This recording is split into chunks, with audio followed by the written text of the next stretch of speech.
नमस्कार बच्चों, मैं चाणक्य कला से राजा मिश्रा संस्कृत के उन सभी प्रश्नों को लेकर आ गया हूं जो बिहार बोर्ड मॉडल पेपर में दिया है। आज हम चर्चा करेंगे कि ऑब्जेक्टिव और सब्जेक्टिव पुस्तक से जो भी क्वेश्चन आते हैं हम उसके प्रश्नों का उत्तर समझेंगे और उन प्रश्नों पर आधारित और कौन से प्रश्न बन सकते हैं उस पर भी चर्चा करेंगे। तो इस वीडियो में हम पुस्तक से बनने वाले सभी प्रश्नों को देखेंगे और अगले वीडियो में हम लोग व्याकरण से जो भी प्रश्न होंगे उसके बारे में देखेंगे। ख्याल रखें कि व्याकरण ज़्यादा प्रश्न करता है, पर पहले हम पुस्तकों को अच्छे से समझ लेते हैं, उससे बनने वाले सभी क्वेश्चनों को समझ लेते हैं, फिर हम लोग व्याकरण पे चर्चा करेंगे। तो आइए हम लोग शुरू करते हैं।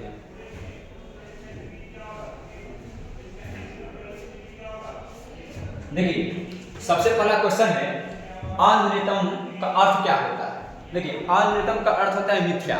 मिथ्या को हम लोग हिंदी में कहते हैं झूठ। तो मिथ्या और झूठ एक ही है, पर मिथ्या संस्कृत में बोला जाता है और झूठ हिंदी में बोला जाता है। तो इसका अर्थ क्या हो जाएगा?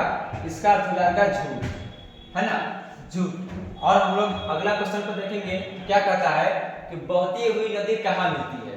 तो याद कीजिए, हम लोग मंगलम पाठ में पढ़ा था यथा नद्यः समुद्रमाये समुद्रे।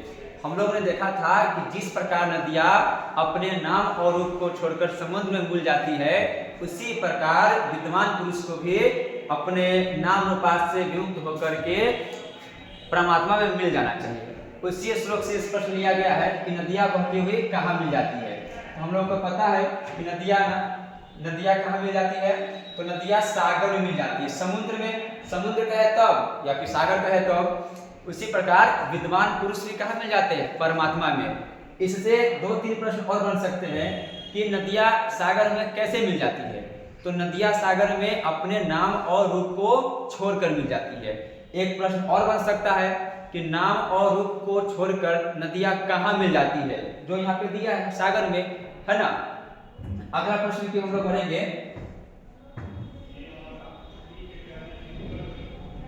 अगला प्रश्न है किसकी जीत होती है। तो आप ये भी क्वेश्चन मंगलम पाठ से लिया गया है। आप देखे हैं कि किसकी जीत होती है। तो सत्य की जीत होती है। जैसे मंगलम पाठ का तीसरा मंत्र कहता है सत्यमेव जयते नानृतम। उसी श्लोक से लिया गया है कि सत्य की ही जीत होती है, जिसमें वेद व्यास मुंडको उपनिषद में कहते हैं कि सत्य की जीत होती है, ना कि असत्य की। चलिए आगे देखते हैं।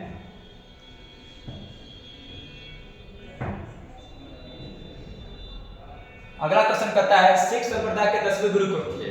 तो सिख संप्रदाय के 10वें गुरु गुरु गोविंद सिंह थे, जिनका जन्म स्थान पाटलिपुत्र में है। ये पाटलिपुत्र पेपर पाठ का क्वेश्चन है और काफी ज्यादा इंपोर्टेंट क्वेश्चन है, इसलिए हम लोग जानेंगे कि किस सिख संप्रदाय के 10वें गुरु कौन थे। तो गुरु गोविंद सिंह थे। कौन थे? गुरु गोविंद सिंह।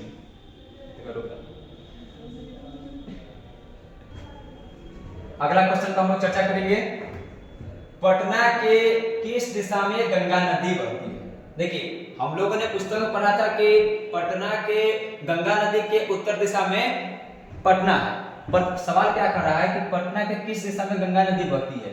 तो पटना के दक्षिण दिशा में गंगा नदी बहती है। कौन दिशा में बहती है? दक्षिण दिशा में बहती है। अगला क्वेश्चन देखेंगे।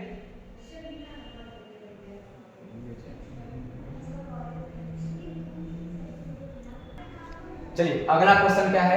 अगला क्वेश्चन है कि कौमुदी महोत्सव किस, देखिए ऑप्शन पे यहाँ थोड़ा सा गड़बड़ कर दिया है, पर क्वेश्चन ही बनता है कि कौमुदी महोत्सव किसके शासन काल में होता था।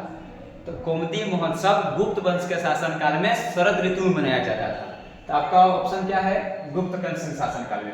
इसका आंसर क्या हो जाएगा? गुप्त वंश के शासन काल में। क्वेश्चन ये भी बनता है कि किस ऋतु में मनाया जाता था। इसका आंसर होगा शरद ऋतु में। शरद ऋतु में गुप्त वंश के शासन काल में कौमुदी महोत्सव मनाया जाता था, जिसे आज हम लोग दुर्गा पूजा के रूप में जानते हैं। चलिए अगला क्वेश्चन देखेंगे।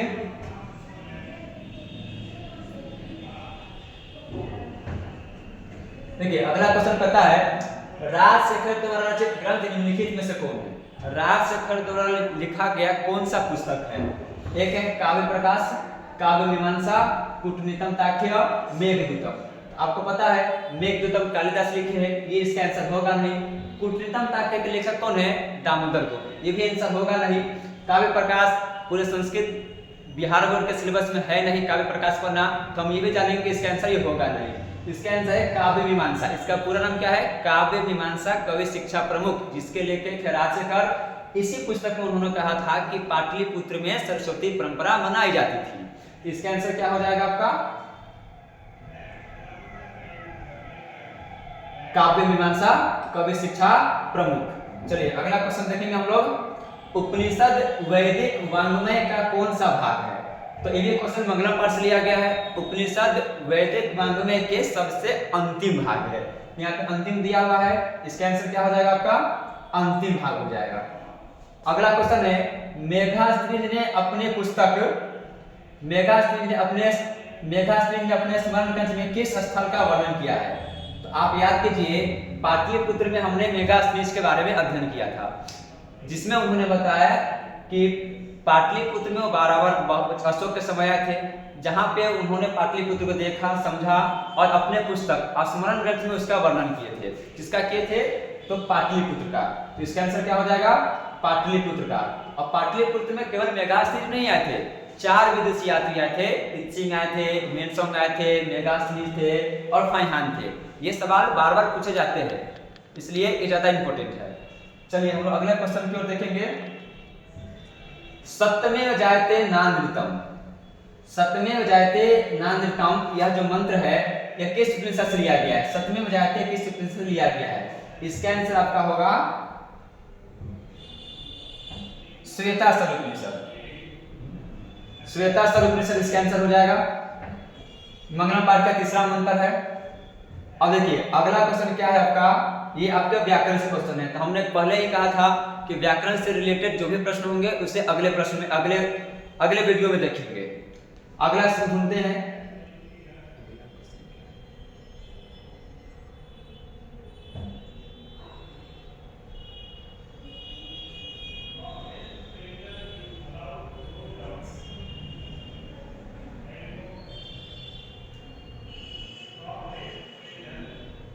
अगला क्वेश्चन बुक से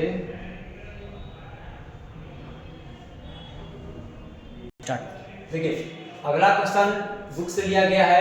भारत महिमा पाठ का द्वितीय श्लोक किस पुराण से लिया गया है? तो याद कीजिए, भारत महिमा पाठ जिसके लेखक वेद व्यास है, जिसके पहला मंत्र जो है वह विष्णु पुराण से लिया गया है और दूसरा मंत्र जो है वह भागवत पुराण से लिया गया है। तो क्वेश्चन क्या कहता है कि भारत महिमा पाठ का द्वितीय श्लोक किस पुराण से लिया गया है? तो द्वितीय श्लोक जो है वो लिया गया है भागवत पुराण से। इसका आंसर क्या हो जाएगा मित्रों? भागवत पुराण। अगला क्वेश्चन क्या कहता है? विदुर कौन थे? विदुर हस्तिनापुर के मंत्री थे। कौन थे? हस्तिनापुर। जो नीति श्लोक का पाठ का जो प्रश्न है, विदुर धृतराष्ट्र के सभी प्रश्नों का उत्तर दिए थे, वहां के एक महामंत्री थे। यहाँ पे क्या इसका आंसर हो जाएगा? मंत्री। विदुर हस्तिनापुर के कौन थे? मंत्री थे। अगला क्वेश्चन को हम लोग बात करेंगे, आचरण किसका हनन करता है? क्वेश्चन है आचरण किसका हनन करता है? तो हनन का अर्थ होता है उसको क्या? खत्म कर देता है। तो आचरण जो है कुलक्षण को खत्म करता है। जिस प्रकार से हमारा आचरण होता है उसी प्रकार से हमारे अंदर में जो भी अवगुण होते हैं वह आचरण उसे दूर कर देता है। अवगुण को हम लोग कुलक्षण ही करते हैं। तो आचरण किसे खत्म कर देता है? कुलक्षण को। यहाँ पे को हो जाएगा, जो लिखने में मिस्प्रिंट थोड़ा सा कर दिया गया था। अगले क्वेश्चन पर हम लोग चर्चा करेंगे, पति किसका रक्षक होता है? पति किसका रक्षक होता है? कहीं कहीं पे ये रक्षक के जगह पर आपको गति दे दिए रहता है। गति है ना, गति दे दिए रहता है। तो गति का मतलब होता है शक्ति। तो पति जो होता है पत्नी की गति होती है। और इससे प्रश्न एक और बन जाता है कि बच्चों की गति कौन होती है? तो बच्चों की गति पूछे तो बच्चों की गति माँ होती है और पत्नी की गति पूछे तो वह पति होता है। तो इसका आंसर क्या हो जाएगा? पति। सॉरी, पति किसका गति होता है? रक्षक होता है। तो हो जाएगी स्त्री की। चलिए अगला क्वेश्चन को हम लोग ध्यान देंगे।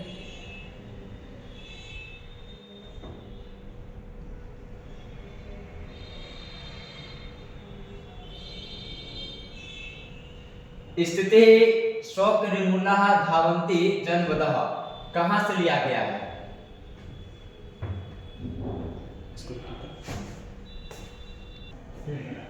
क्या कहता है? स्थिति सौ मूला डैश धावंती जनवह। याद कीजिए, यह बात आलसियों के लिए कहा गया है और आलसियों के लिए कहा गया है। और आलसियों के लिए हम किस पाठ में पढ़े थे? आलस कथा। और आलस कथा पाठ कहां से लिया गया है? पुरुष परीक्षा से। पुरुष परीक्षा से इसका लिए आंसर क्या हो जाएगा? पुरुष परीक्षा। पुरुष परीक्षा इसका नाम क्यों पड़ा? धूर्त पुरुषों की परीक्षा ली गई थी, इसलिए इसका नाम क्या पड़ा था? पुरुष परीक्षा पड़ा था। जिसके लेखक कौन है? मिथिला के मंत्री ग्रेसोर थे। इसके लेखक कौन है? विद्यापति। चलिए आगे हम लोग देखेंगे, कर्मवीर कथा किस प्रकार की कथा है? कर्मवीर कथा किस प्रकार की कथा है? तो यह एक लघु कथा है। कौन कथा है? लघु कथा।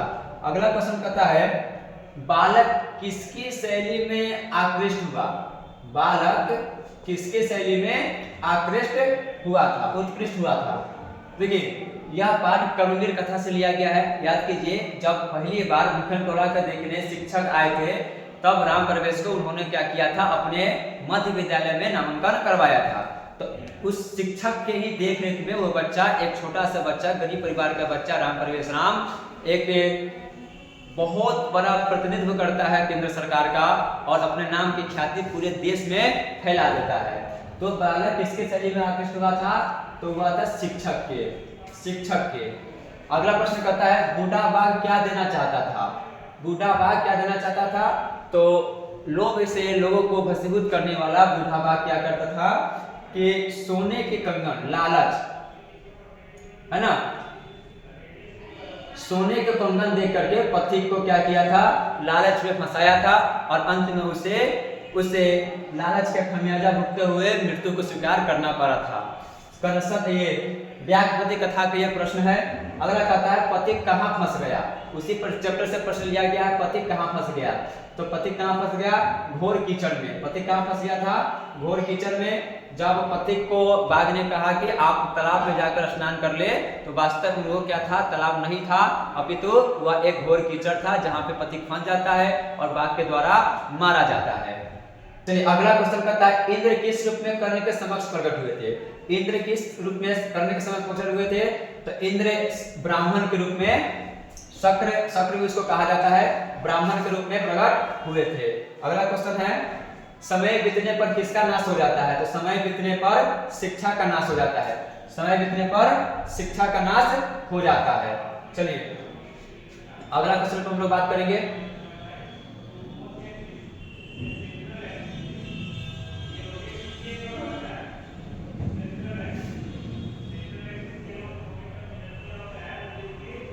दानवीर कौन था? आपको पता है कि दानवीर कर्ण था। दानवीर कौन था? कर्ण था। दानवीर कौन था? कर्ण था। कर्ण, देखिए प्रिंट आउट कर दिया है। कर्ण किस देश का राजा था? तो कर्ण अलंग देश का राजा था, अंग देश का राजा था। कहते हैं भगवता में कौन सा प्रत्यय है? फिर से क्वेश्चन आ गया आपका कहां से? व्याकरण से। व्याकरण के हम सभी प्रश्न एक साथ अगले वीडियो में करेंगे, इसलिए हम आगे देखते हैं बुक से आने वाला क्वेश्चन और कौन सा है। चलिए अगला क्वेश्चन, कुछ क्वेश्चन व्याकरण से था और अगला क्वेश्चन 56 नंबर क्वेश्चन बुक से लिया गया है कि ज्ञान का शासक कौन है? तो आपको पता है ज्ञान किसका शासक है? अस्त्र का, शास्त्र का, वेद का, ग्रंथ का। तो ज्ञान है, ज्ञान शास्त्र ज्ञान का शासक है जो मनुष्य के कर्तव्य और अकर्तव्य के शिक्षा देती है। ये पाठ शास्त्र का पाठ से प्रश्न लिया गया है। इसका आंसर क्या हो जाएगा? शास्त्र। गुरु गोविंद सिंह का जन्म स्थान कहाँ है? तो गुरु गोविंद सिंह का जन्म स्थान पटना है ना। अगला क्वेश्चन करता है, काले पर्यात शिक्षा क्षयं गच्छति, रेखांकित पद का प्रनिर्माण क्या है? देखिए ये क्वेश्चन आपका व्याकरण का है, इसलिए इसको हम आगे चलेंगे। स्वर्ग से भी सुंदर किस नगर को कहा गया है? स्वर्ग से भी ज्यादा सुंदर किस नगर को कहा गया है? भागलपुर, वाराणसी, वैशाली, पाटलिपुत्र। तो स्वर्ग से भी सुंदर पाटलिपुत्र को कहा गया है। कहने वाले कौन थे? तो इस पाठ के लेखक जो है वही क्या थे? दामोदर गुप्त। दामोदर गुप्त अपने पुस्तक कुटिलतम काव्य में कहा था कि पाटलिपुत्र सरस्वती के कुलगुरु, इंद्र के स्वर्ग, इंद्र का स्थान स्वर्ग से भी ज्यादा सुंदर है। चलिए आगे देखते हैं। संस्कृत साहित्य की लेखिका गंगा देवी का काल क्या है? गंगा देवी का समय पूछ रहा है। तो गंगा देवी का समय है 14वीं शताब्दी। कौन है? 14वीं शताब्दी। आगे देखेंगे, दंडी ने सर्वशुक्ला किसे कहा है? दंडी ने सर्वशुक्ला सरस्वती किसे कहा है? तो दंडी ने सर्वशुक्ला सरस्वती विजयंका को कहे थे। किसको कहे थे? विजयंका। अगला क्वेश्चन देखते हैं। शिक्षा संस्कार कितने प्रकार के होते हैं? शिक्षा संस्कार कितने प्रकार के होते हैं या कितने हैं? तो शिक्षा संस्कार की कुल संख्या 16 है, जिसे 5 वर्गों में बांटा गया है। जन्म से पूर्व 3 होते हैं, शैशव 6 होते हैं और शिक्षा 5 होते हैं। इसके आंसर क्या हो जाएगा? 5। शिक्षा संस्कार कितने प्रकार के हैं? तो 5 प्रकार के हैं। चलिए अगला हम लोग क्वेश्चन देखेंगे।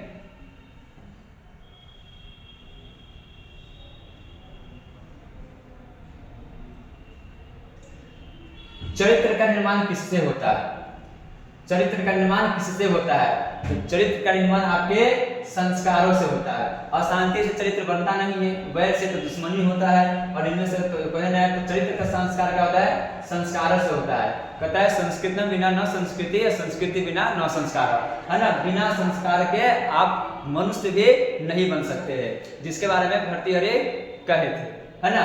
अगला क्वेश्चन कहता है अंतिम शिक्षा संस्कार का नाम क्या है? तो अंतिम शिक्षा संस्कार होता है आपका सबसे पहले उपनयनम, वेदारंभ, निष्क्रमण, समावर्तनम। अंतिम शिक्षा संस्कार का नाम क्या है? इसका आंसर होता है अंतिम शिक्षा संस्कार का नाम होता है अंतिम संस्कार, पर इसमें ऑप्शन ही गलत दिया गया है, इसलिए इसका आंसर क्या हो जाएगा आपका?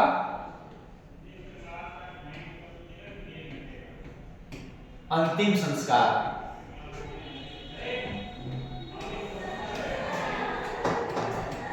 अंतिम शिक्षा संस्कार का नाम क्या है? अरे नहीं, देखिए यहाँ पे अंतिम शिक्षा संस्कार कर रहा है। शिक्षा का अंतिम संस्कार, शिक्षा संस्कार जो 5 प्रकार होता है ना, उसका अंतिम स्वरूप पूछ रहा है। हमें लगा अंतिम संस्कार पूछ रहा है। तो शिक्षा का सबसे अंतिम संस्कार होता है वो समावर्तन होता है। समावर्तन संस्कार के बाद ही जो शिष्य होते हैं वो क्या करते हैं? विवाह जीवन में या फिर आप कहे तो गृहस्थ जीवन में प्रवेश करते हैं। तो इसका आंसर क्या हो जाएगा? समावर्तन संस्कार, जो थोड़ा सा टाइपिंग में मिस कर दिया है। आर्य समाज की स्थापना किस नगर में किया गया था? आर्य समाज की स्थापना किस नगर में किया गया था? आर्य समाज की स्थापना सबसे पहले मुंबई नगर में किया गया था।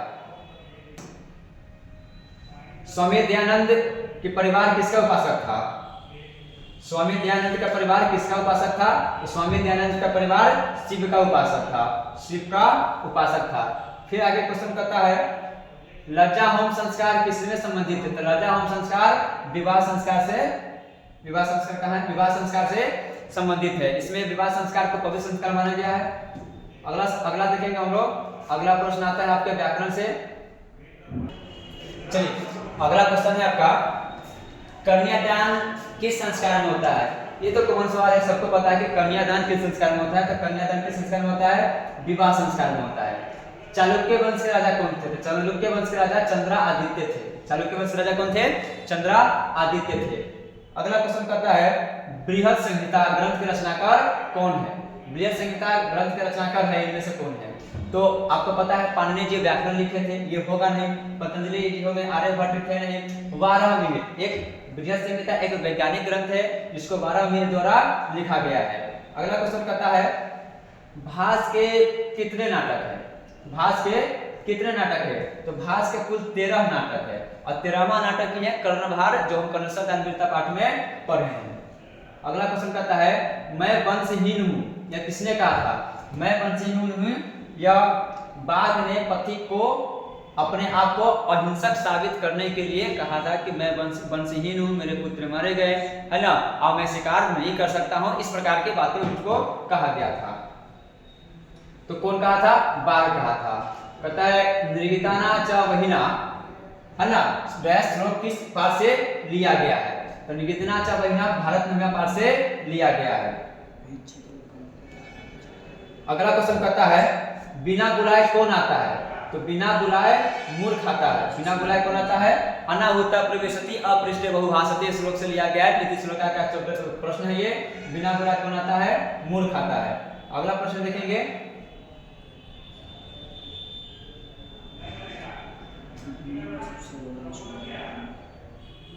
जल के बीच में कौन तैर रहा है? तो जल के बीच में पत्ते तैर रहे हैं। जल के बीच में फूल और पत्ते तैरते हैं, पर पत्ता आंसर ज्यादा सही होगा। दोष कितने प्रकार के हैं? सठ दोषा। दोष 6 प्रकार के होते हैं। दोष कितने प्रकार के होते हैं? 6 प्रकार के होते हैं। निंद्रा, तंद्रा, भय, क्रोध, आलस और दीर्घसूत्रा, जिसे लोग को अपने शरीर से त्याग देना चाहिए, अन्यथा वो किसी प्रकार की उन्नति को प्राप्त नहीं कर सकते हैं। कहता है कठोपनिषद में किसके बारे में कहा गया है? कठोपनिषद में किसके बारे में कहा गया है? तो कठोपनिषद में आत्मा का स्वरूप के बारे में बताया गया है। कठोपनिषद में किसके बारे में कहा गया है? आत्मा के बारे में बताया गया है। तो आज हमने देखा कि पुस्तक से रिलेटेड जो भी प्रश्न थे उसके बारे में चर्चा किए। अगले वीडियो में हम आपको बताएंगे कि इसमें जो भी प्रश्न व्याकरण के थे उससे बताएंगे और उसमें बनने वाले और भी प्रश्न बनाएंगे। अगले वीडियो के लिए हमें सब्सक्राइब, लाइक करें और अगले वीडियो जल्द ही आपके YouTube चैनल पर मिल जाएंगे।